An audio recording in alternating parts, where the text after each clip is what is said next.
Hello everyone, it's Vivi and welcome to another Rift Apart video. Although this was shared publicly by Insomniac Games on Twitter, thought it'd be wise to still add a spoiler tag and give you guys a heads up. The Rhino is always the surprise gem when it comes to weapons, so I thought I would just warn you guys just in case you want to see the Rhino yourself when playing the game. With that said, let's dive into what happened yesterday on Insomniac's Twitter. So the first thing I'd like to mention, the Rhino 8. My first reaction was, wow, the design. What I love about it, well, it doesn't look recycled, looking at past Rhinos in the series.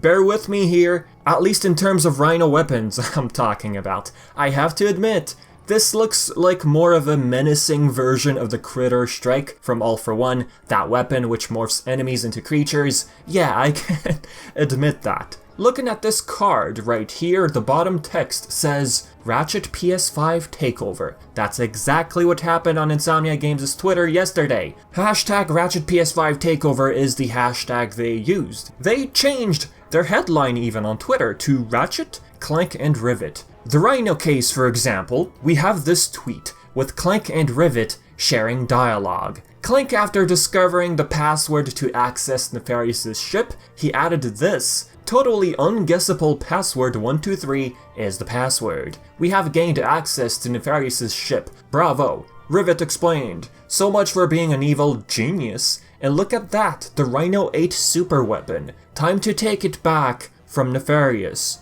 So if I'm not mistaken, the Rhino 8 was designed by Nefarious. Which Nefarious is the question? Our Nefarious or Emperor Nefarious? There's this one right here. This was the start of chain replies by Clank on Twitter where everyone was trying to guess the password to get in. The tagline simply says, Nefarious Starship. This place appears to be almost a sunset version of Megalopolis. I don't think this has to do with like a night and day system. All these different day and night cycles, I feel like it's tied to the story. The starship does look similar to our Nefarious ship from Up Your Arsenal, doesn't it? I saw this tweet and then I wondered, Now let's not keep you waiting. Insomniac Games actually shared a clip of the Rhino 8 in action, and this might surprise you. Well, maybe.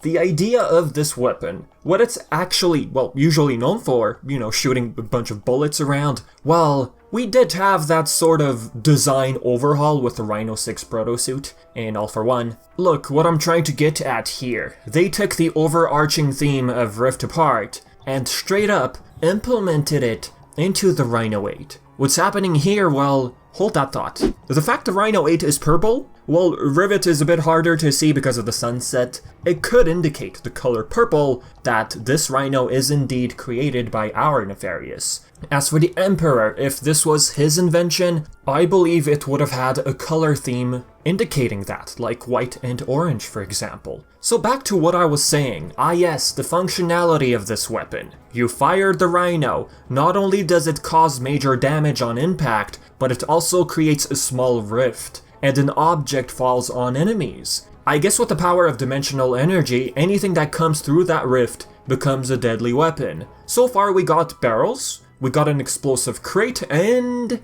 this.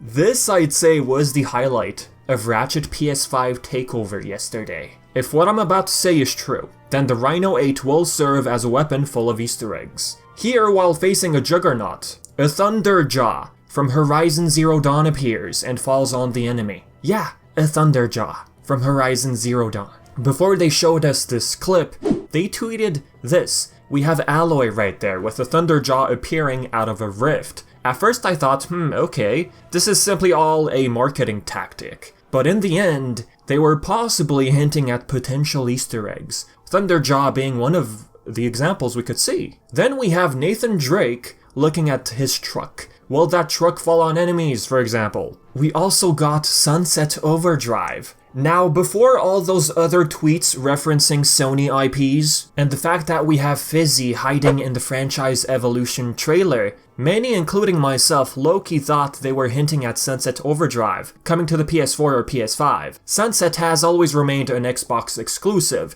It was released in 2014, and then we got a PC port in 2018. Insomniac Games basically owned the IP, while Microsoft owned the publishing rights. When Insomniac Games got acquired by Sony in 2019, Sony registered a trademark for Sunset Overdrive in 2021. What that basically means, well, Sony owns all of Insomniac Games' properties right now. Whether or not Sony got the publishing rights from Microsoft, it hasn't really been made clear, I believe. Let's continue. The official account of Sunset Overdrive on Twitter tweeted about this after 2 years of hiatus. Their last tweet was from 2019. The same goes for Fizzy on Twitter, 2018. That was their last tweet. So with everything going on, with Fizzy spotted in the franchise Evolution trailer and all these pictures on Twitter, people started believing, okay, this is hinting at some sort of port for Sunset Overdrive. However, the fact that they started tweeting about other Easter eggs and references to other Sony-owned IPs, that's where I started to believe that, okay, this is all just for marketing purposes and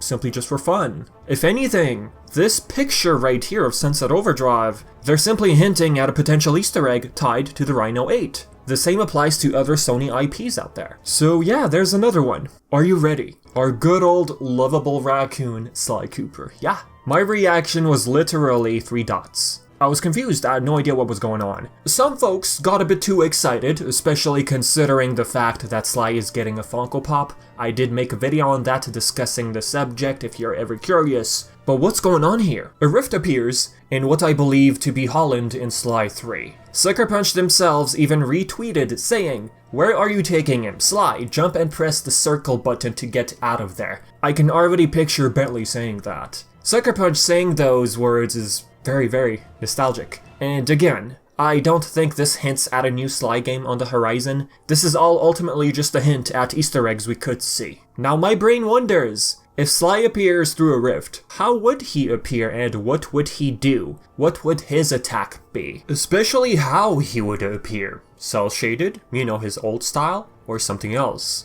Unfortunately, the only Naughty Dog Easter egg we got on Twitter was Nathan. No sign of Jack and Daxter. They could be keeping that one a secret, or they just thought they could share one IP developed by Naughty Dog. I can already picture Dark Jack just jumping out of a rift and finishing off an enemy. So yup, that right there, folks, is the Rhino 8. Question remains, do we unlock the Rhino by completing a certain story quest? You know, since it was invented by Nefarious and what Rivets said on Twitter. Or do we have to collect bolts the old-fashioned way? I prefer the old-fashioned way, just farming bolts. I hope that's the case. Couple of extra things I like to bring up in the video. Insomniac did share info cards on Nefarious, you know, get to know Nefarious. The Lombax text says watch for Seekerpedes. Seekerpede would be this giant centipede robot. Get it? Seekerpede, centipede? You know, the robot Rivet will get to face eventually. His life goal to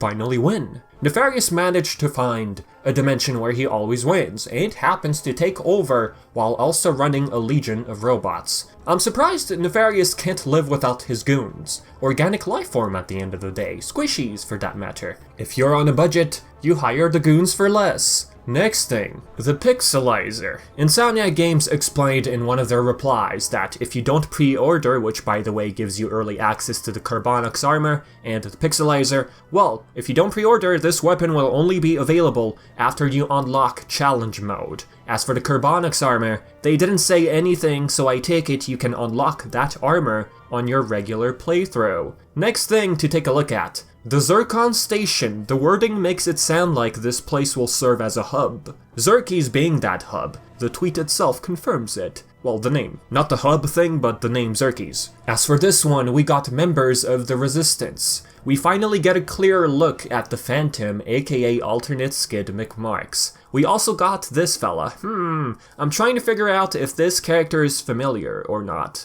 Doesn't ring a bell.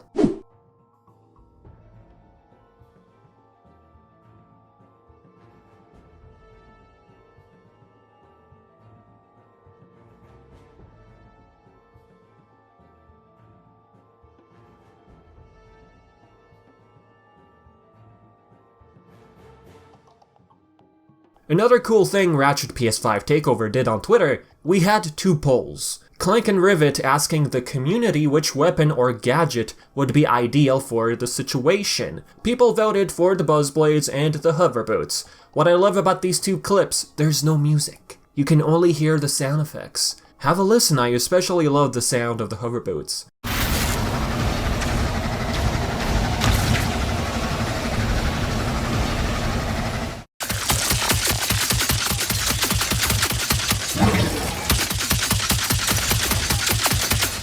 Another clip. Nefarious City. Lombax's text reads, Mr. Quaint Squawk, if I'm not mistaken. If I make a rough guess, that's probably an NPC we'll get to meet somewhere in Nefarious City. The interesting thing about this clip is this Juggernaut. It has a different color scheme. The one we saw in the extended State of Play gameplay, well, it had a white color palette. The different colors probably indicate different stat levels. Speaking of Juggernauts, from a new set of info cards, we have the one we just saw right here, if I'm not mistaken. I believe it's this one. According to the description, it has a weak spot around its belly. Lastly, in the back it appears to be a bunch of all-for-one concept. There's 2 I can recognize. We have Citizens from Megalopolis, another one from Monolith Gulch from Torrent 4. We also have a Wasp from Sargasso. We also have a Mort from Sargasso. We got Mr. Zircon serving drinks. We did see him with a shaker before. As for those 2 monitors in the back,